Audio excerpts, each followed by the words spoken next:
This is a room, as an audience member, you probably have never seen. It's beneath the Symphony Hall stage, and we call it the Trap Room. It gets that name because in opera houses, this space is where performers enter and exit the trapdoors in the stage floor.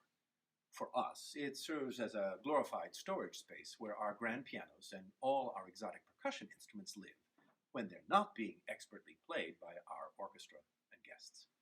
This week, a huge array of percussion comes front and center, upstairs on stage, as we feature our percussionists Thomas Sherwood and Charles Settle in a wild and seductive concerto for them called Spices, Perfumes, and Toxins. Its composer, Avner Dorman, has said that each movement extols and warns us of the dual nature of each of these substances. The first movement, Spices, evokes the music of his part of the world, stretching from Avner Dorman's native Israel all the way to India, part of the ancient spice road.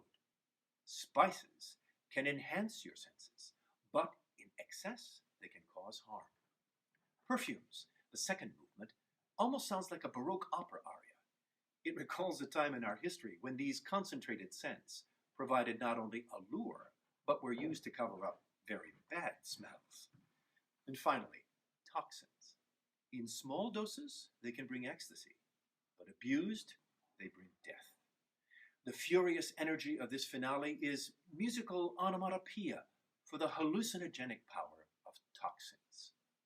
And speaking of furious energy, Tchaikovsky Symphony No. 5 concludes these concerts. If you have not yet experienced Robert Spano's way with Tchaikovsky, you must come this weekend.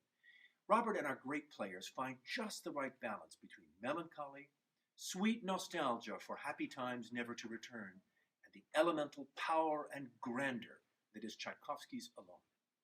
You might say that just like Spices, Perfumes, and Toxins, this Tchaikovsky symphony explores the extremes of emotional expression, viewed through the heart and soul of Peter Tchaikovsky, Russia's all-time master of romantic expression. I hope to see you this weekend.